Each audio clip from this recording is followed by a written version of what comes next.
Amigos, continuamos con más El Mañanero. Bueno, y estamos juntos en una entrevista porque se va a vivir la fiesta de Todos Santos en todo el territorio nacional, y es por eso que queremos hablar con una psicóloga social que ya es una amiga de la casa que nos acompaña todo el tiempo, Rodrigo. Así es, estamos hablando de Isabel Lafuente, y es que muchas cosas han sucedido durante esta pandemia. Hoy se reabren los cementerios, pero hay muchas personas que no pudieron despedirse de ese ser querido, no pudieron ir al sepelio, no hubieron velorios en muchas situaciones. Y cuán importante es externalizar, Mariana, estos sentimientos y estas emociones. Y es por eso que saludamos a Isabel. Muy buenos días. ¿Cómo están, Rodrigo, Mariana? Buenos días. Un gusto saludarles. El gusto es nuestro, Isabel, para hablar acerca de este tema que es tan sensible en la población. Hablar de duelo. ¿Qué es hablar de duelo?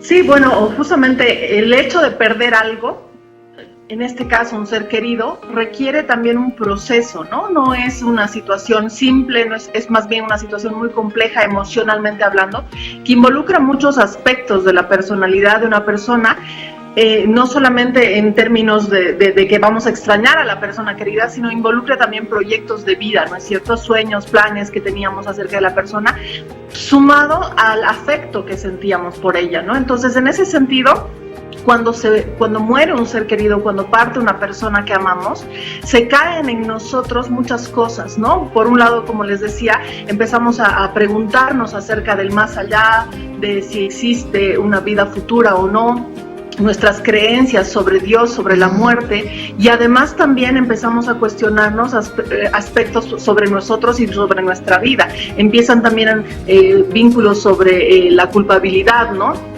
Si yo pude haber hecho algo más, si yo pude haber evitado que muriera, etcétera. Entonces, estas preguntas que nos hacemos, este proceso que es muy doloroso, requiere un tratamiento, digámoslo así, que más o menos dura alrededor de 1 año a 2 años, dependiendo el grado de cercanía que tendríamos con esta persona, ¿no?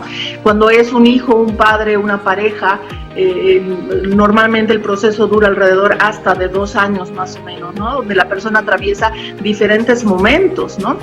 Primero está el proceso de shock, ¿no? Donde la persona todavía no sabe qué es lo que ha pasado, no entiende bien por qué está en esta situación, y luego aparece la rabia, el enojo, incluso nos enojamos con Dios, nos enojamos con nosotros mismos, nos enojamos a veces incluso con la persona fallecida por haberse ido, ¿no? Por haberse muerto, y luego aparece un proceso que es el más largo probablemente, que es el de depresión.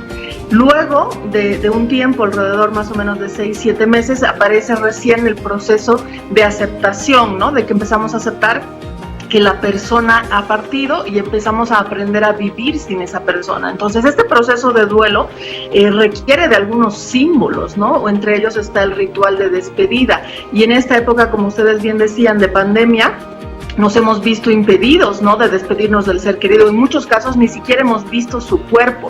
Y el hecho de tener un cuerpo es sumamente importante para la psiquis y para la psicología de las personas, ¿no? No sé si, por ejemplo, en muchos casos hemos visto en épocas de dictadura, sobre todo, que han desaparecido los cuerpos, ¿no?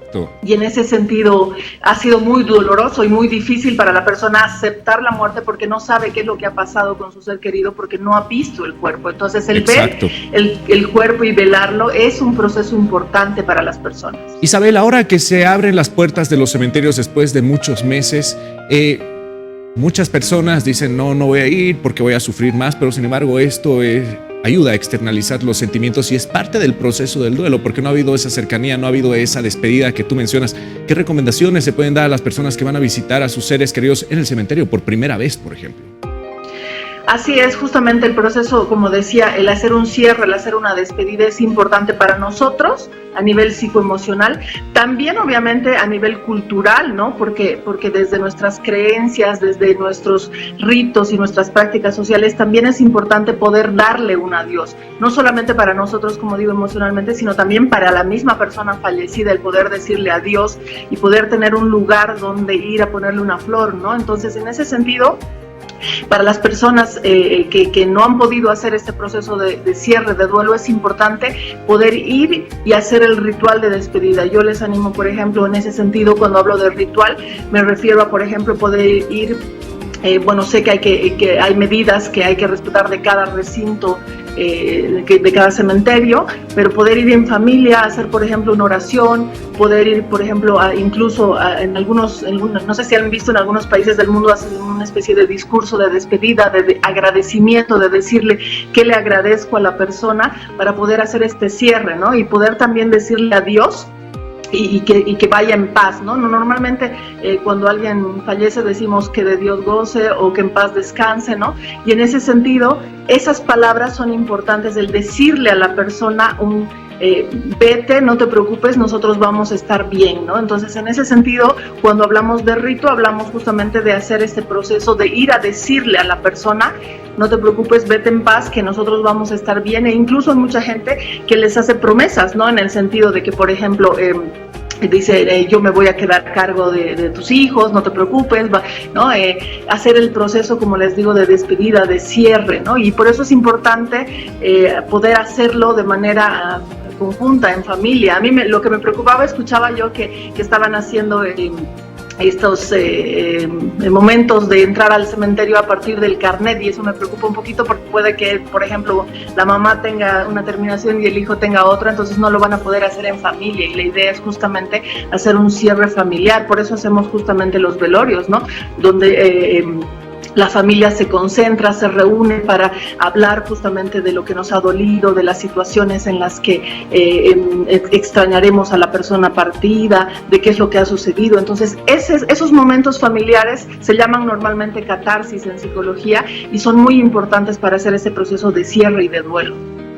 Bueno, totalmente. Isabel, nuestra línea naranja ha estado abierta durante toda la entrevista para la gente que haya querido mandar algún tipo de consejo, algún tipo de pregunta que tenga también, porque no es fácil hablar de este tema. Muchas veces la gente además se calla en casa. Claro, el momento de que la persona fallece, no han tenido velorios, ha sido todo muy trágico, muy traumante, no se han podido ni siquiera despedir en muchos casos en el hospital, no han podido ni siquiera ver a la persona que los ha dejado, así que va a ser más complicado. Y lo que tú decías es totalmente cierto. No lo van a poder hacer que en la familia, porque quién sabe, el esposo y la esposa no tienen el mismo número de carnet, pero claro, son los protocolos que dentro de lo posible se ha podido establecer para evitar las aglomeraciones. Ahora, en el tema de los armados de las mesas, en el tema hablando de Todos Santos, también la gente tiene una representación muy importante de la visita de sus difuntos, de sus seres queridos en algún día especial, así que más allá de asistir al cementerio, la gente que no lo puede hacer, es importante que pueda tal vez armar estas tradiciones, esta cultura que ha estado tan ligada a los bolivianos,